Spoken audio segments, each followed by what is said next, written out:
In episode 201 of the Crash Course video series, John Green, an armchair historian with a knack for unraveling historical complexities, delves into a thought-provoking topic: the re-examination of the very concept of civilization.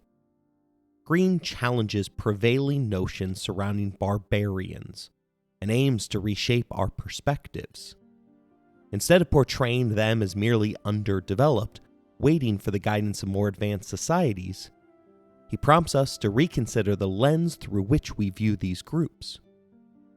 Far too often, the term civilization carries implicit positive connotations.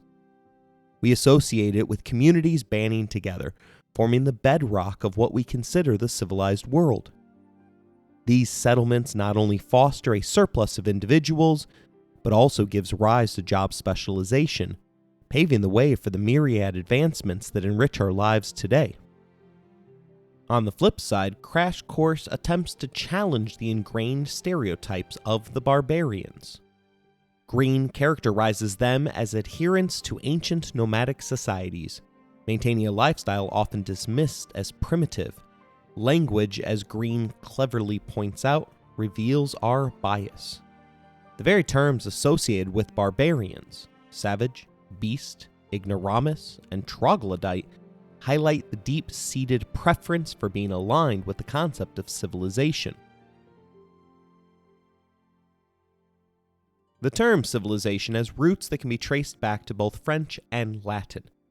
According to linguist Émile Benveniste, the final iteration of the word surfaced in modern language during the 16th century, aiming to define together both its direction and continuity. From its inception, civilization has aimed to establish itself in stark contrast to the barbarian world, as the French components of the term associated civilization with the intertwined principles of law and order. In an article for the Oxford Handbooks, Brent Bowden places law and order at the core of his own exploration into the concept of civilization. He cites the work of R.G. Collingwood's delineation of three facets of civilization: economic, social, and legal. Economic civilization, as Collingwood articulates, is distinguished not merely by the pursuit of wealth, but by the civilized pursuit of wealth. The realm of social civilization represents the forum where human sociability finds expression through joint action, or as we might say, community. The ultimate hallmark of civilization, though, is a society governed by law, with a focus not solely on criminal law, but predominantly on civil law, the law in which claims are adjusted between its members. For Collingwood, civilization is something which happens to a community. Civilization is a process of approximation to an ideal state. This nuanced understanding invites us to view the concept not merely as a static condition, but as an ongoing journey towards an idealized societal state. This definition of civilization, a group that pursues riches, maintains community, and is governed by laws, doesn't forcibly remove groups that we have long referred to as barbarians. Despite the shared characteristics, the hill people remain a distant and dangerous group on the peripheries of civilization. The most feared of such groups were the Mongols from the steppes of East Asia. Their most famous tribe member, Genghis Khan, is also the subject of our next series.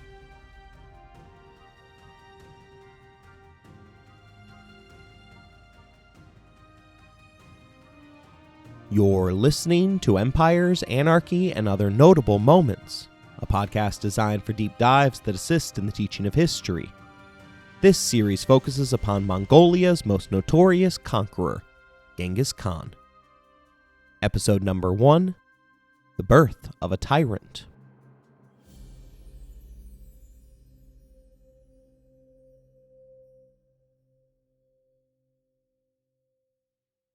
The origins of the Mongol tribe structure can be traced back to their origin myth. According to their legends, a male blue-gray wolf mated with a fallow deer, resulting in the improbable birth of a human male child. Subsequent children followed, marking the beginning of the world of man on the steppe. One notable aspect of Mongol culture stemming from this origin story is the clear delineation between the masculine wolf, a hunter, and its feminine partner, the deer who serve as prey. The narrative, as recounted in the Mongolian secret history, reveals that generations of families lived harmoniously until Dobon and his wife Alhan. Their decades-long marriage resulted in 2 sons. But upon the husband's death, Alhan was reportedly surprised by a man who was described as being as yellow as the sun. Even more mysteriously, this man entered her tent illuminated by moonbeams. Once inside, he rubbed her belly with his hands before vanishing into thin air. The result was an immaculate conception that brought forth 3 more sons. Upon reaching adulthood, the 5 sons each formed their own clan and embarked on separate paths, establishing the tribal system of the steppe people.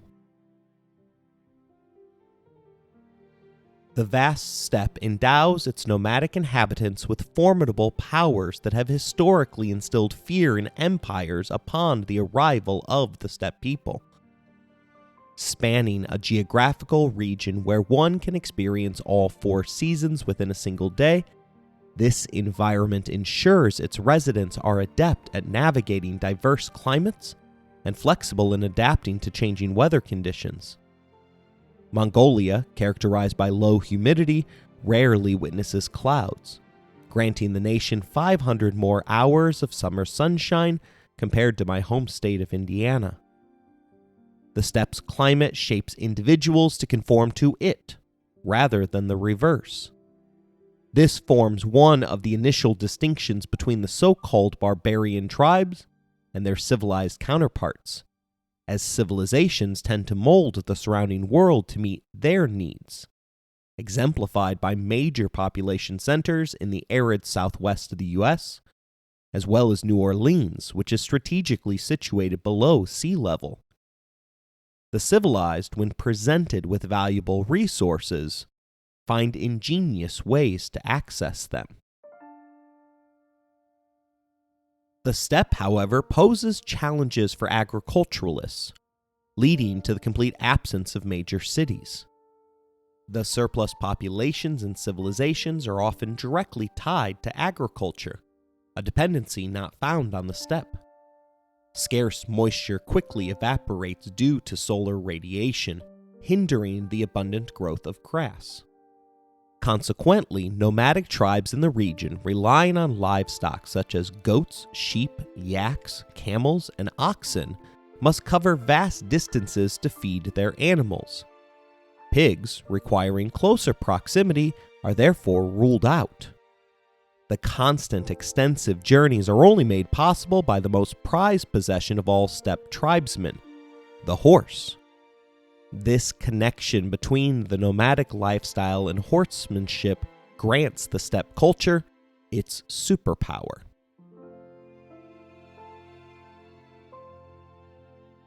From the tender age of 3, children in the steppe are introduced to the equestrian way of life. Some were even tethered to saddles before reaching the age of 3, so that they could be acclimated to the rhythmic sway of the horse. Incredibly, there are accounts of infant horsemen mastering the art of riding before taking their first steps. By the age of 6 or 7, these young riders were already skillfully shooting bows from the backs of galloping horses, honing their ability to synchronize with the horse's gallop.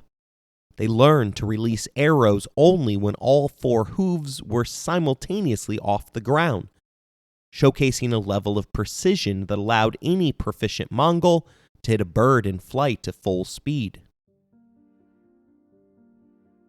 Contrary to common perceptions, Mongol horses were not only swift, but also remarkably responsive to verbal commands and leg signals. This cultivated a profound bond between the rider and the horse, akin to the relationship between a man and his dog. This bond, built on trust and mutual understanding, allowed steppe warriors to maintain between 6 to 18 horses each. This strategic approach helped distribute the weight of their possessions during travel and crucially allowed them to keep their mounts fresh during times of warfare. The reliance on this symbiotic relationship with horses became a defining feature of steppe culture, shaping the prowess of Mongol warriors in both mobility and combat effectiveness.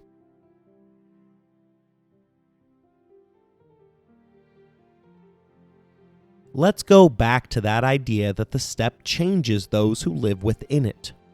British historian Frank McLynn explains that while a desert habitat is conducive to gradualism, the steppe habitat lends itself to rapid and violent solutions.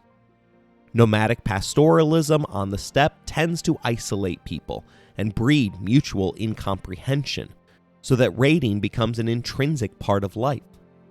Since raiding is a diversion from the primary purpose of pastoralism, there is an innate tendency for pastoralists to make their raids so savage and ferocious that sedentary agriculturalists, having once tasted the lash, will ever afterwards give in without a fight. One might simplify by saying that pastoral life engenders a kind of bully's charter. Before Genghis Khan's unification of the Mongol nation, the Naiman of the southern slopes held the distinction of being the most powerful individual tribe. Following them were the Kurit to their east, then the Tatars, a conglomerate of 6 different clans. The Tatars were frequently manipulated by the Jin Chinese dynasty, which aimed to sow division among the northern adversaries.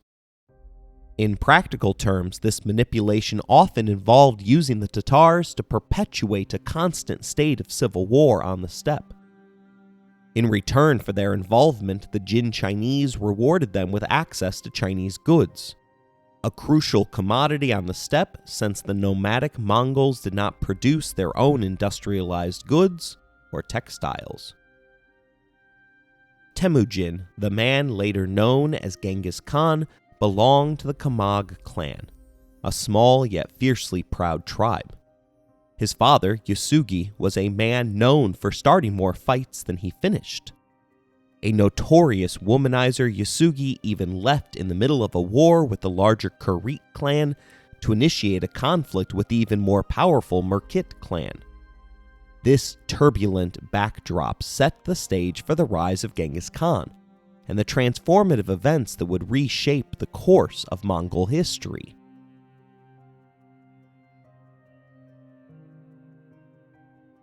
While it is unwise to assess the cultures of the past using today's moral standards, a particular Mongol custom stands out as abhorrent. Specifically, the fact that it was commonly accepted to acquire a wife by kidnapping her. This practice was prevalent and normalized throughout the tribes of the steppe. Once abducted, the woman would be expected to assimilate into their kidnapper's tribe, often displaying some form of Stockholm syndrome. Around 1159, Yasugi abducted Hoelun, a 15-year-old girl who had been engaged to the leader of the Merkit. This singular act sparked a blood feud between the two tribes that would persist for the next 50 years. There are moments when the stark contrast between the civilized world and anarchy becomes evident. Even amid instances of crude and primitive behavior, civility can persist.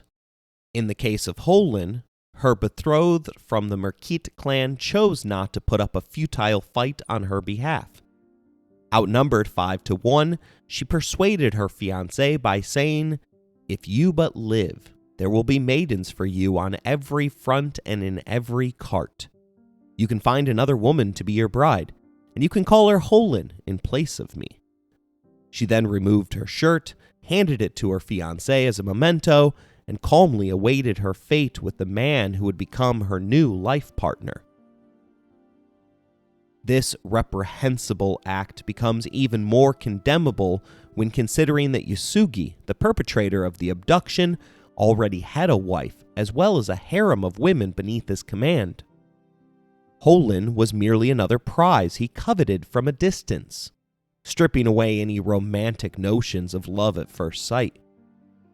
Despite this inauspicious start, Hoelun bore her new husband 5 children, 4 sons and a daughter.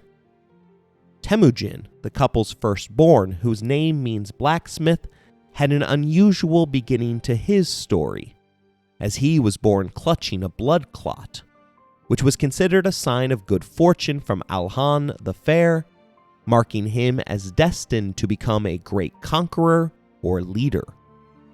These signs turned out to be correct.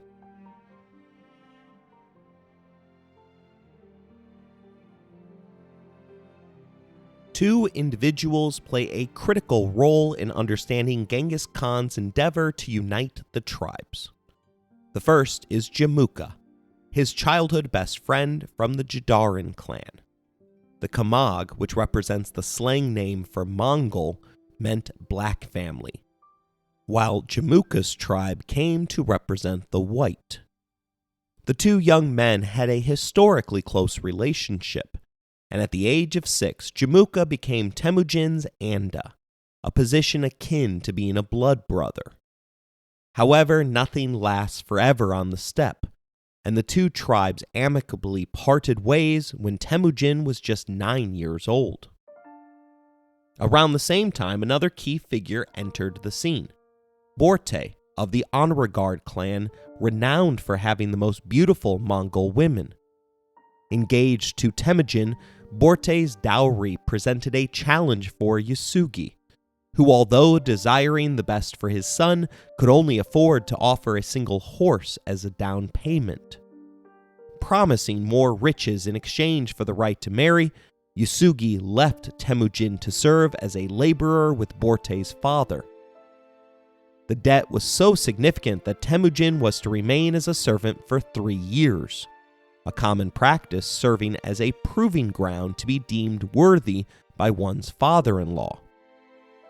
At the time, the young Genghis Khan was unaware that this expedition would mark the final journey he would undertake with his father. For on the journey home, Yasugi fell into a trap set by the Tatars, who had feigned ignorance of the clan leader's identity and invited him and his men for a feast. In Mongol diplomacy, food played a significant role. Offering a traveler food and a spot by the fire was customary and a gesture of peace. Similarly, refusing offered food was considered a grave insult. Yasugi unknowingly consumed a generous amount of food laced with a slow-acting poison. Despite holding on for 3 days, he succumbed to the poison, using his dying breath to order Temujin's return home and designating him as the next head of the clan. Unfortunately, Yasugi's wish went unheeded by his people, who lamented, "The deep waters have dried up, the sparkling stone is shattered." This set in motion an unpredictable sequence of decisions that would all go against the family of Yasugi.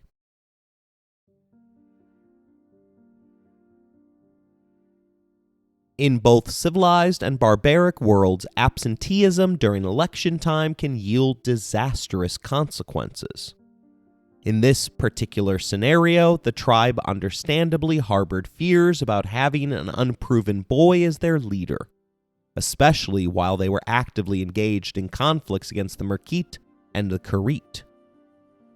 Without Yasugi to protect and provide, his children and the women of the tribe became dependents. Hoelun, after being denied the chance to partake in the annual celebration of the tribe's ancestors, sensed that something was amiss. Turning to the tribal leaders, she asserted her claim through them to ascend to Yasugi's leadership position, a claim that was promptly rejected. She had become untouchable, in part because she had rebuffed the advances of Yasugi's younger brother, who had sought the traditional right to claim his older brother's wife. Upon rejection, he systematically turned chieftain after chieftain and clan after clan against Hoelun's family. This complex web of relationships and power dynamics resulted in the family's expulsion from the clan.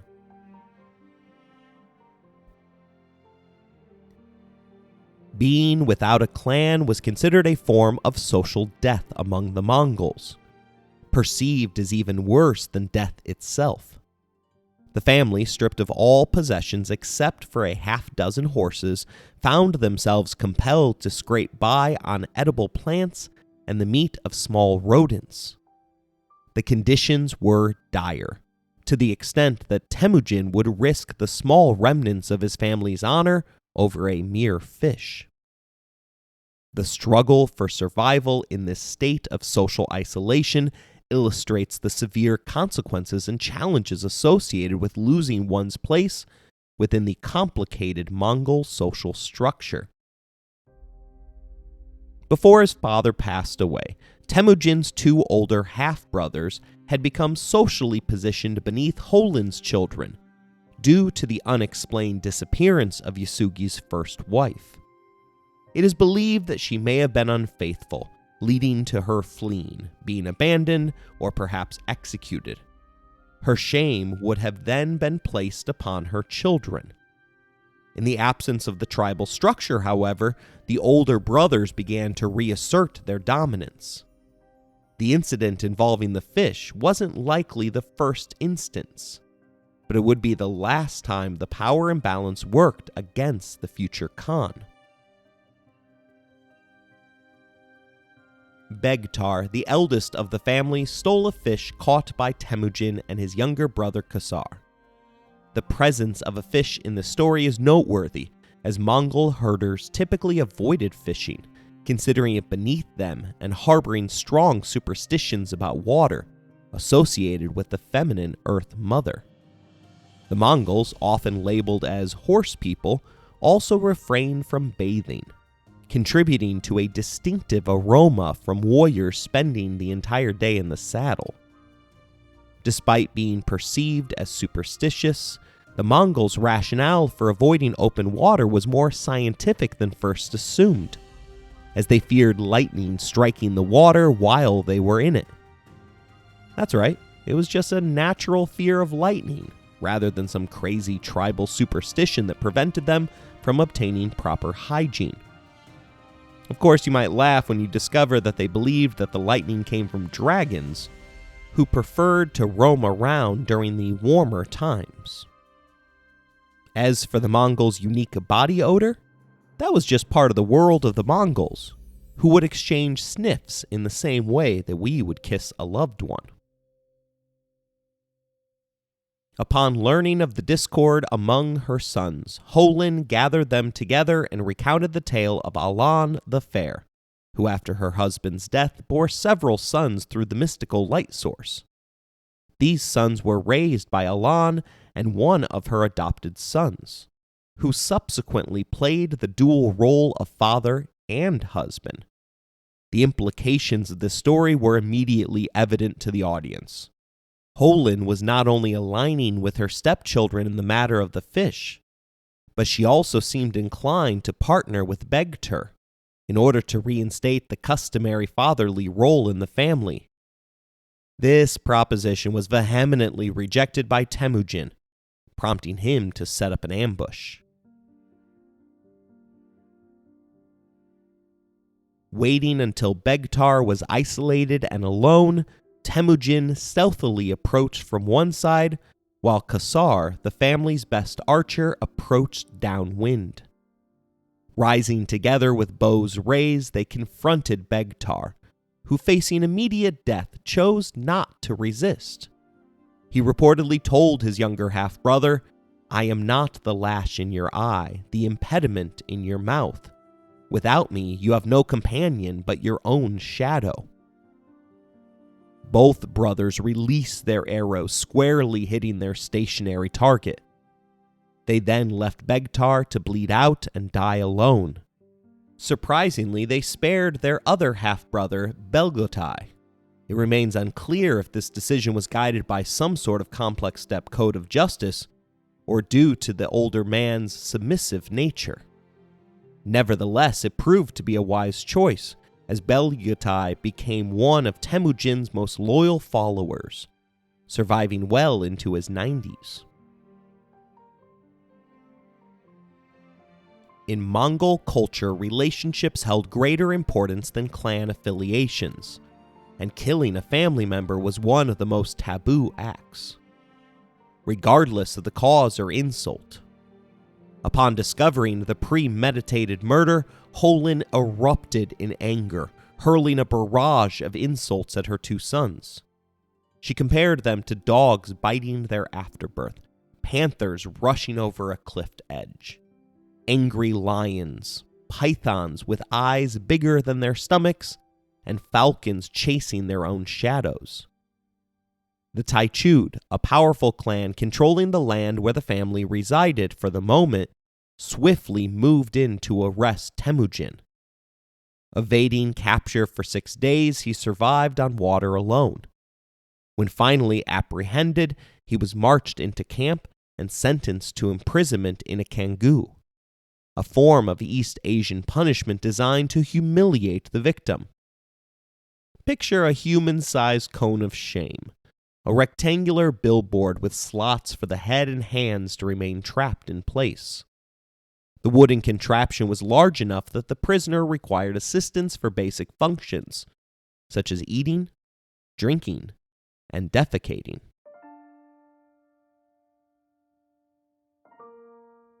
His imprisonment likely lasted for a few months, but there are scholars that allege that his imprisonment went on for a significantly longer period of time, perhaps as long as 10 years. The Secret History, which represents the only Mongol written account of the events of Genghis Khan's time, has a roughly 10-year gap in the story of the Great Khan. Some speculate that this experience as a prisoner accounts for that missing time, and that it was so traumatic for the Great Khan that the Mongol scholars simply decided to gloss over it in the historical record. We will never know exactly how long the imprisonment lasted, but we are aware of how it ended. One night, the Taichud only left one kid to watch their captive. When that boy fell asleep, Temujin crept up on him and clubbed him over the head with a kangu. Instead of making a run for it, the resourceful Temujin used the wooden device to float in a river hidden by reeds that emerged out of the water up to his neck. A lowly slave was the one that eventually found him and pulled the freezing Temujin into his tent. There he hid him under a heap of fleeces until he could remove the kangu and the future Khan could make a proper escape. These incidents played a crucial role in shaping Genghis Khan, providing lessons that would resonate with him as he went on to conquer the world. Historians can analyze these moments to gain deeper insights into Temujin the man.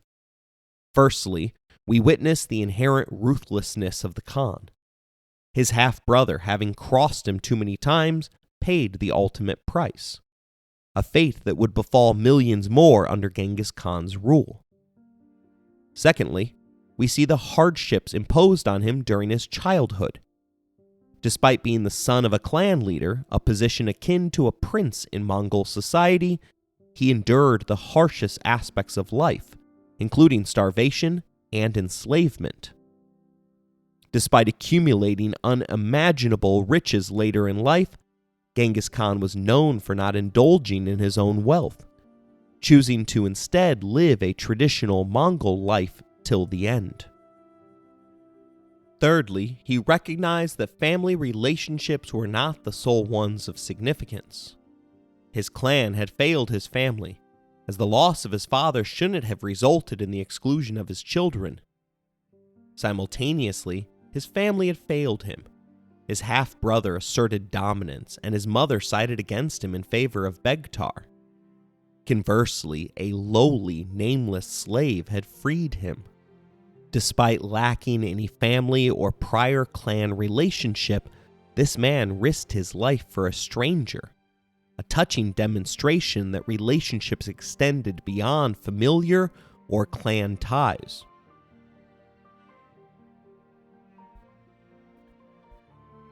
Genghis Khan distinguished himself from his steppe predecessors in several ways, with one of the most notable being his commitment to meritocracy. In essence, he prioritized promoting individuals based on their deserving qualifications rather than solely due to their family relationships. While his immediate family held a special place in his life and he eventually passed control of his empire to his sons, his armies were led by individuals from different clans. Notably, figures like Jebbe the Arrow even arose to leadership after having been adversaries of the Khan. The emphasis shifted from one's lineage to their capabilities. What an individual could achieve became more crucial than their family connections. Years after consolidating his rule over the Mongol tribes, Temujin actively sought and found the man who had freed him from the Kangoo, rewarding him with riches as a token of gratitude for the act of kindness. His escape from imprisonment was dramatic, but the real challenge lay in surviving as a fugitive. Signs indicate that the Taichud made attempts to recapture him, but fortune smiled upon Temujin when he crossed paths with Boruchu. Boruchu not only became his first follower, but also a lifelong friend. Temujin embarked on the journey to becoming a warlord, carving out a small kingdom for himself and his family. Legends sprouted during this period, including one of Temujin single-handedly defeating 6 warriors. These tales attracted outcasts to his banner, fueling the growth of his power. Gathering enough wealth, he completed the dowry payment for his former fiancée Borte, who had patiently awaited his return, an indication that Temujin's imprisonment likely lasted for months rather than years. Returning for his bride proved to be one of the best decisions of his life, not only for the joy of their marriage, but also because his father-in-law presented him with a beautiful brownish-black sable coat as a gift. Soon we'll delve into how this unexpected gift would serve as his path out of an existential crisis.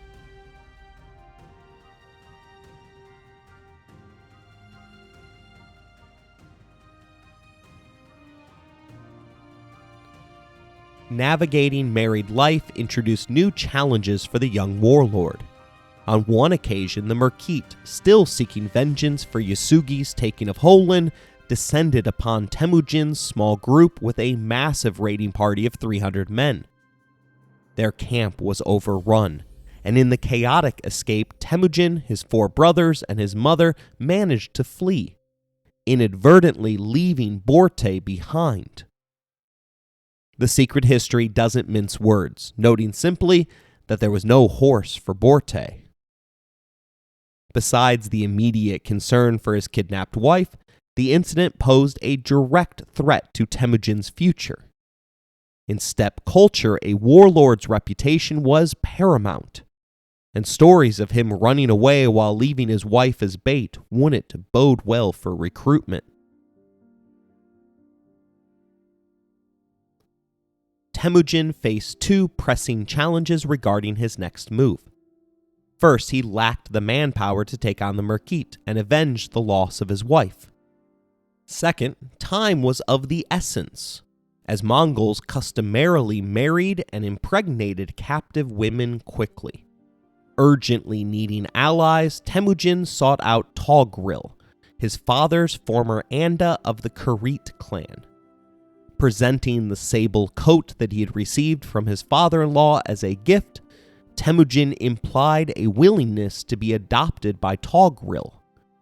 His tribute was accepted, marking the end of Temujin's family's clanless status.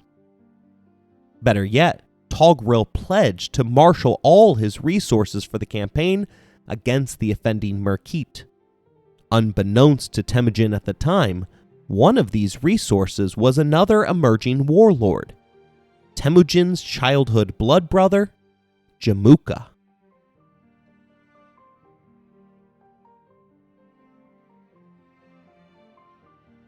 The conflict ebbed and flowed for months, but ultimately Temujin and Togril emerged victorious. Temujin managed to reclaim both his reputation as well as his wife. The Hollywood-esque version of the rescue, as portrayed in The Secret History, depicts a distraught Temujin rushing headlong into the camp, frantically searching every tent for his true love. Amidst the chaos, Borte heard and recognized his voice, seized his horse's reins mid-gallop, and in the midst of the intense battle, the two shared an impassioned embrace. Amid their joyous reunion, a complication surfaced. Borte was pregnant. The timeline, involving Temujin's departure, travel in search of allies, and time spent convincing those allies to plan a military campaign, clarified for all that the child in Borte's womb was not his own. The only indication given that Temujin knew the child was the son of another man was found in the boy's name. The rising warlord had named the child Jochi, which meant guest.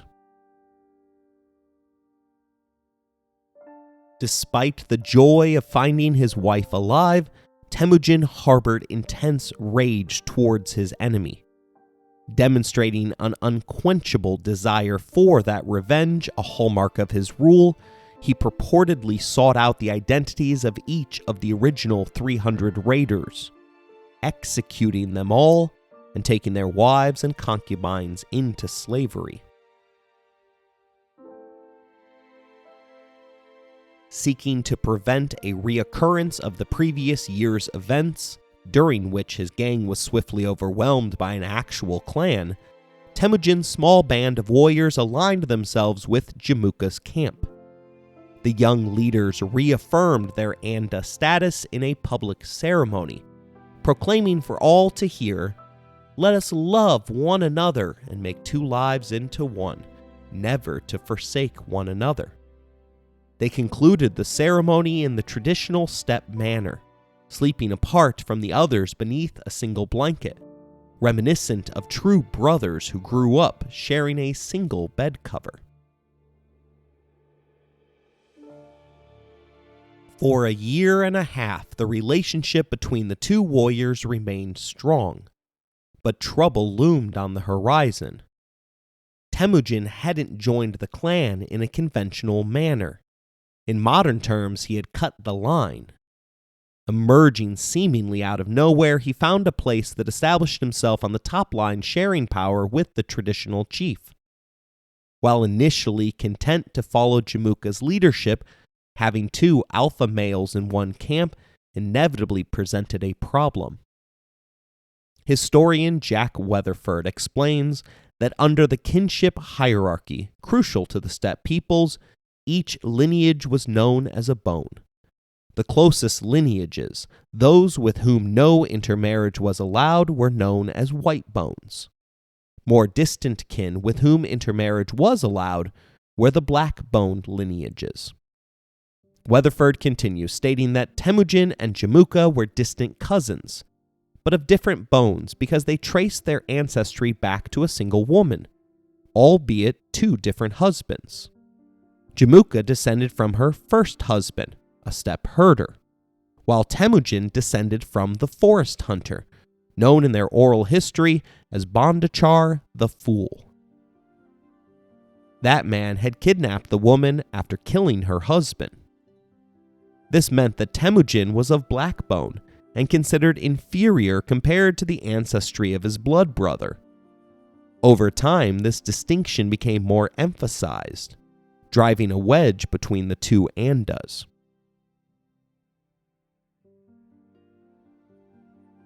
The breaking point arrived in 1181, when Jamuka informed his friend that instead of camping with him, Temujin should take the less prestigious sheep and goats and establish another camp by the river.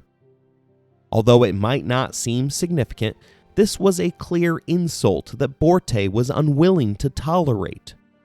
Stepping to the forefront, she challenged her husband to respond. Failure to do so would have labeled him a coward in the eyes of his beloved. This wasn't a sudden change for her. She had never liked or trusted Jamuka, and used this occasion to convince her husband that he was merely a pawn, furthering his friend's ambitions. Keep in mind that Temujin was born clutching a blood clot in his hand, prophesied for greatness. Neither he nor his wife were willing to accept a peaceful life herding goats. That night, Temujin and his loyal followers departed in secret. Our best estimate places Temujin at 19 years old at this crucial moment. Still a teenager, he embarked on his second attempt to establish authority, attempting to forge a clan from what amounted to scraps. Resources, manpower, and most importantly, horses were a zero-sum competition on the steppes. Temujin's next decisions would trigger a civil war with Jamuka, ultimately resulting in the creation of the greatest fighting force in world history, an ever-victorious army that would span from East Asia to Central Europe.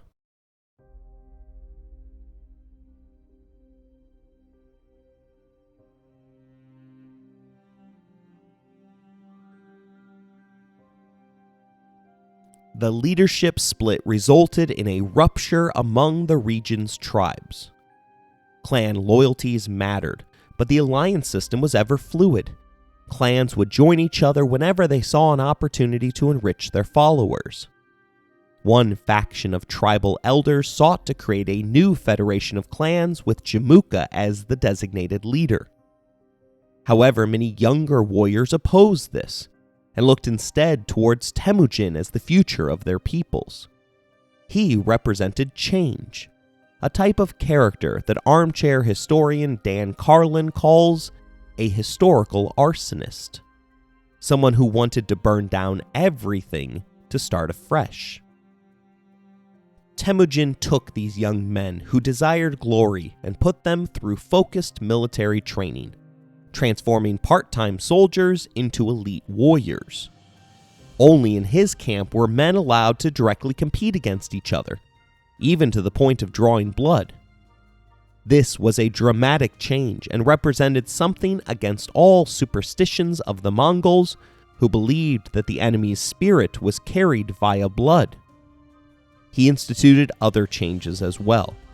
Proving that his father's poisoning was always on his mind, he began appointing his most trusted men as cooks, quiver bearers, and sword bearers, as well as nominating stewards to be in charge of the clan's supplies and animals. These cushy jobs were typically reserved for the Khan's family members. No longer would you be promoted to the top jobs just because of who you were related to. Anyone entering Temujin's camp knew instinctively who was in charge, as the camp was formed in a concentric circle with the chieftain in the middle. Jamuka, on the other hand, maintained traditions.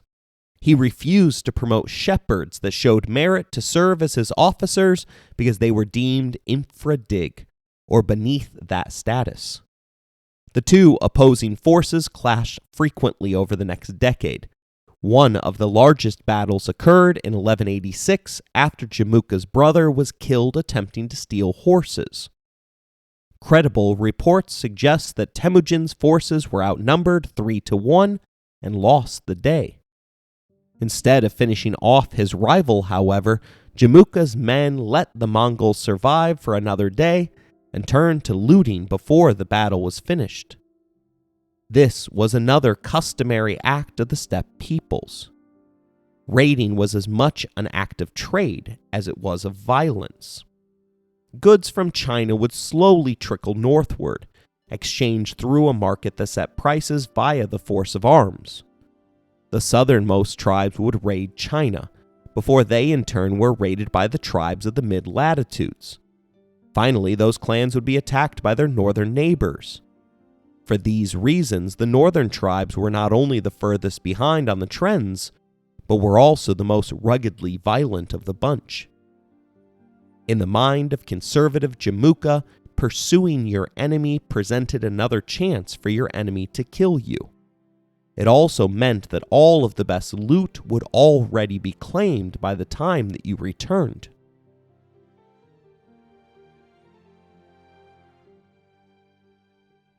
Encirclement theory is among the most accepted of military doctrines. Conflicts in which one fails to surround their enemy and force upon them a last stand are the ones that seem to go on for eternity. The trench warfare of World War I stands out as the greatest example, as both sides in the war sought to surround the other. The result was a line of trenches that went from the North Sea to the Mediterranean. Insurgencies such as the American Revolution nearly always succeed because the longer the war continues, the less willing one side is to pay the cost of victory. General Washington continually slipped away from the grasp of the British, who paid the price for failing to surround the Continental Army and finish off the poisonous thorn in their side. Letting Temujin get away wasn't his worst mistake on the day, however. After the battle was finished, Jamuka reportedly boiled 70 of his former tribesmen alive. Mongol tradition taught that such a death destroyed their souls as well as their bodies. A preferred death, typically reserved for nobles, was a bloodless one. This didn't mean that there wasn't any suffering, just that none of the blood got away. They typically accomplished this by sewing the living noble up tight in a bag before weighing it down and throwing it into a body of water. By boiling the bodies and disintegrating their blood, Jamuka was destroying the essence of their being. In defeat, Temujin fled south, and in search of a safe place to regroup, he willingly became a tool for the Jin Chinese, who had long instigated fighting amongst the steppe people in order to keep them weak and fragmented. 8 years pass, and no historian is quite sure why Jamuka wasn't able to establish a dominant tribe while Temujin was licking his wounds during his self-induced exile. One conceivable explanation is posed by the secret history, which claimed that the ritual boiling incident drove so many of Jamuka's followers away that he was unable to capitalize on his victory. In 1196, a golden opportunity presented itself when the Tatars turned against the Jin. Despite the Jin Chinese emerging victorious, they had suffered significant losses, rendering them vulnerable. Temujin seized the moment and spearheaded the conquest of the Tatars, a deeply personal mission as they were the group responsible for his father's murder. His triumph was so complete that Temujin swiftly rose to become one of the wealthiest figures on the steppe. Togril, his adopted father, emerged from hiding to reconcile with the young warlord, and the Chinese bestowed traditional titles on both men. Temujin was appointed a commander, while Togril assumed the title of Ong Khan, or prince, though some historians refer to him as the Fat Khan. Empowered by his victory, Temujin set his sights on another traditional foe, the Merkite. Subadai, a man destined to become the Khan's greatest general, played a role in this next conquest, infiltrating the Merkite camp as a spy to pilfer their war plans before the conflict. After defeating the Merkite, Temujin turned his attention to the Jurchen, and then finally to the Naiman. Following each triumph, Temujin continued to defy tradition in his leadership approach. Rather than tolerating soldiers who disengaged from battle for looting, he implemented swift executions. In a departure from the finders keepers mentality, Temujin claimed all loot and distributed it based on individual contributions. This led to the grisly practice of collecting ears as proof of battlefield actions. Moreover, he allocated shares of the spoils to the families of fallen men, incentivizing warriors to take risks with the assurance that their kin would be cared for. Unlike prior Khans, who left the families of fallen warriors with nothing, Temujin's approach transformed the dynamics of loyalty. He also began absorbing followers into his tribe, a pragmatic move for an outcast in need of adherence. This absorption of tribes into his burgeoning Mongol nation not only bolstered his ranks, but also provided opportunities for capable individuals who, if they were worthy, were promoted and integrated into the new tribe. While the practice of marrying conquered women continued, it deviated from the traditional method of absorbing individuals as slaves. To symbolize the unity of the merging tribes, Hoelun, Temujin's mother, adopted an orphaned child of each tribe. With each conquest, the newly assimilated tribe gained a representative who became a literal brother of the Khan. The assimilation of conquered enemies into the Mongol fold became a routine practice under Temujin's rule. But one notable exception persisted. Unwilling to forsake the power of a traditional blood feud and unable to forgive the Tatars for the murder of his father, an empowered Temujin later returned to exact his revenge. He systematically executed every Tatar male capable of producing a child taller than the center spoke of a wagon wheel. Following this brutal act, he took their women as slaves and concubines. The elderly Tatar men were spared, with the haunting awareness that they were the last remnants of a once proud tribe, allowed to wander the world as living relics. Temujin decreed that these outcasts were untouchable, ensuring that their every day served as a poignant reminder of their tribe's gradual march towards extinction.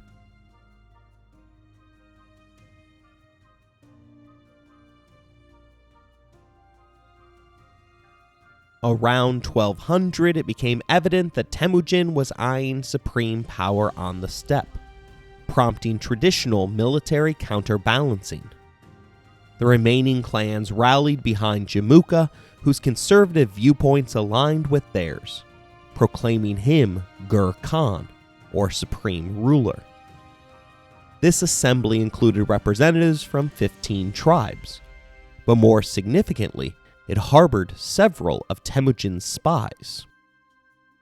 The ensuing clash of empires unfolded in the Battle of Khoiten. Jamuka, believing in the element of surprise, enlisted sorcerers. As the Mongols held a belief in mystic arts, these men were hired to conjure a storm.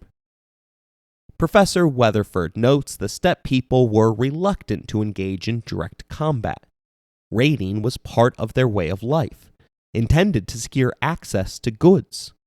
Steppe warriors employed various tactics, such as hiring shamans to intimidate the enemy before a battle, hoping to induce panic and a swift retreat, leaving behind possessions. Temujin too employed shamans, who forecasted victory based on the cracks in burnt sheep shoulder bones. These shamans, positioned high above the battlefield, pounded drums and manipulated magical rocks, claiming the ability to control the weather and summon supporting spirits during the battle. As is often the case, science can step in to explain what happened next. A bezoar stone soaked in water was believed worldwide during this time to cause storms, remove poison, and of course, ward off dragons. At Khoiten, a storm was apparently magically conjured, but it blew in the wrong direction, causing chaos among Jamuka's forces. Additionally, Temujin, aware of all of the plans thanks to his network of spies, had laid traps for his enemy. It was a rout, but Temujin was shot with an arrow in the neck. As was common on the steppe, this arrow was coated in viper's blood. At this point, it is pertinent to introduce Jelme to our story. Jelme was the older brother of Subadai and was one of Temujin's earliest generals. Ignoring traditional beliefs regarding blood, Jelme sucked the poison from the Khan's neck, spitting it out beside his unconscious leader. He reportedly stayed by his bedside for days, and upon waking, Temujin asked for milk, but the camp had none. As an outward sign of his devotion, Jelme, the general of the army, personally snuck into a nearby enemy camp to steal a horn of milk for his ailing lord. Instead of being honored for risking his life, Temujin was dismayed by the actions of his general, initially believing that he had betrayed them and switched sides. Upon his return, Temujin became more interested in the man that had managed to shoot the arrow, rather than the man that had chosen to save him. The Mongols found the archer and brought him before the Khan. When asked about what had happened, the warrior claimed that he had nothing personal against the Khan, but that he was honor-bound to obey his commander. He added that if his life were spared, he would become the Khan's greatest warrior. Valuing loyalty above all else, Temujin understood the warrior's actions, accepted his oath, and granted him a new name, Jebe, which meant the arrow.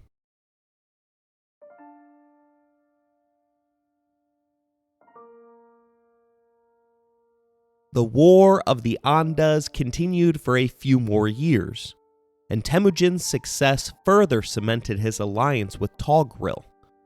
However, tradition is hard to break. Testing the boundaries of the relationship, he asked for Ong Khan's daughter to marry his son Jochi. Togrul literally laughed off the proposal, suggesting that it was beneath Temujin's station in life. The event signified a public break between the two men. Immediately sensing that he had made a mistake, the Fat Khan backtracked and agreed to a marriage, joining their families. But all of this was subterfuge. Ong Khan had come to the realization that Temujin would never be satisfied, and he aligned himself one last time with Jamuka. The hastily arranged wedding feast was a trap that Temujin was fortunate to avoid. On the way to the ceremony, Temujin stopped and shared a campfire with two herdsmen on the road. They revealed the rumor of Togrul's treachery.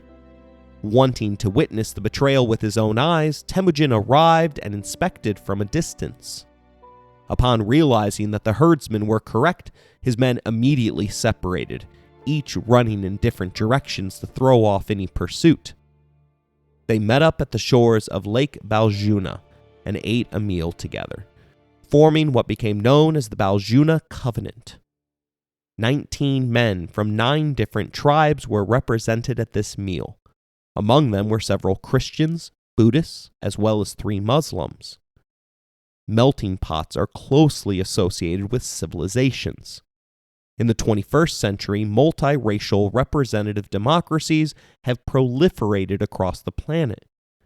Today, small nomadic groups are incorrectly assumed to be the opposite, remnants of a time when tribes were of one ethnicity. The Baljuna Covenant is one of the first great moments in a world that values multicultural interactions. The one thing they had in common was an unwavering belief in Temujin. They all swore loyalty to him, their oaths transcending kinship, ethnicity, and religion. They then separated, dispatching word to all of his followers across the steppe to swiftly approach Ong Khan's camp from every direction. A series of battles commenced over the next 3 days, and in each one, Temujin had the smaller forces, but he ultimately prevailed. This contradicts Napoleon's musings that God is always on the side of the larger battalions. Temujin was able to outthink his enemies. He also had some of the greatest military minds at his disposal. In fact, McLin believes that no fewer than 3 of his commanders were authentic military geniuses. The wedding ruse proved to be an unmitigated disaster for Ong Khan. Jamuka suffered a complete defeat and was deserted by his men. After a year of evading capture, Temujin finally caught up with his former Anda. Recognizing that escape was futile, the men guarding their lord prioritized their own interests. Jamuka's last 5 remaining men chose to betray him in hopes of claiming the bounty on his head. This decision was invariably a mistake, as Temujin never rewarded disloyalty. He firmly believed that a man willing to betray one lord would inevitably do so again. Temujin thought differently about individuals like Jebe the Arrow, who joined only after the fighting concluded. Jebe had fought for his lord until the man's death. Switching sides before the fighting concluded would have meant losing both his honor and his head. Jamuka's 5 betrayers faced execution upon their arrival at Temujin's camp. The secret history presents an optimistic account of the aftermath. According to this Mongol-produced document, Temujin extended complete forgiveness to his Anda for everything that had transpired over the last decade. The document even endeavors to depict Jamuka as a double agent of the Khan, suggesting that he was always serving the interests of the Mongols. Supposedly, Jamuka requested to be killed, asserting that it was for the greater good and prosperity of the Mongols.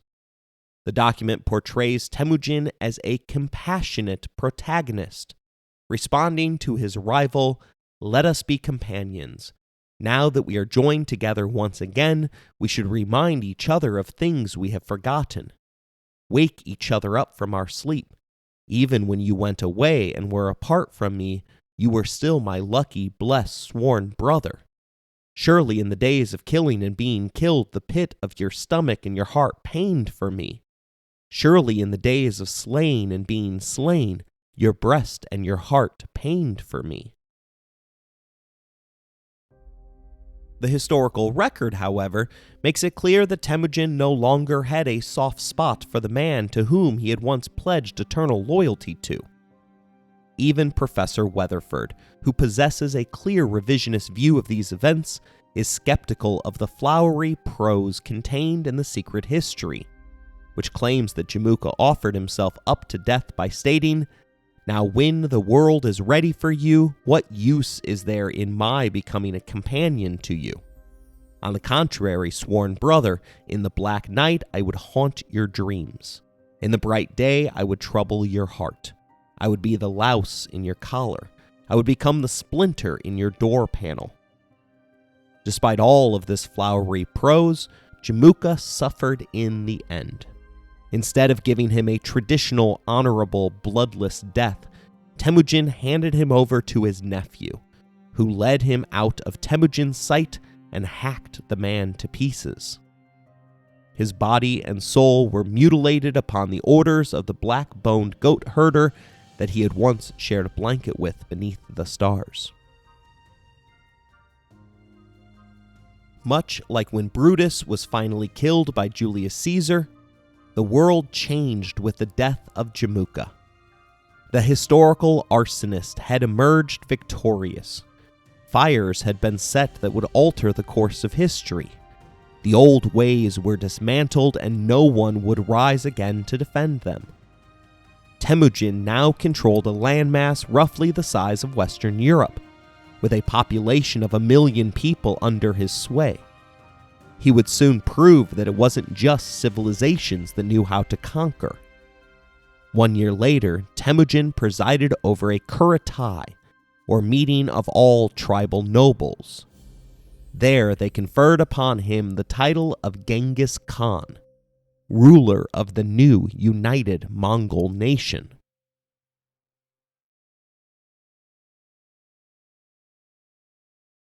I hope you enjoyed today's episode. If you want to interact with the show, you can email us at resourcesbylowry@gmail.com. If you would like to financially support the show, please look in the show description for more information. As always, thank you for listening, rating the show, and spreading the word.